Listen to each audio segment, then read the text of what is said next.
Bokoto ya mwasi ultimo marché ok ndako ya moya zate Bokoto kaka bomi abonné et par Arrête Kilumbu Shembo TV na TikTok na Arrête Kilumbu Shembo TV na Arrête Kilumbu Shembo TV na YouTube bole mabiso te nde musala tosepelisaka bino na kolamba na koseka biloko nyonso Bokota bomi abonné eza na bino molobeli Maman Henriette. Maman Henriette. Ok.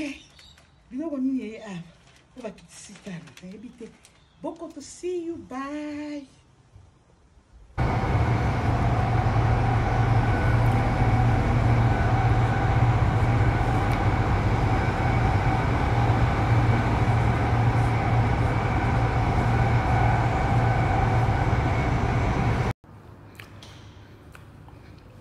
Bokoto bomi abonné par Arrête Kilumbu Shembo TV na TikTok. Subscribe to my channel, YouTube and TikTok.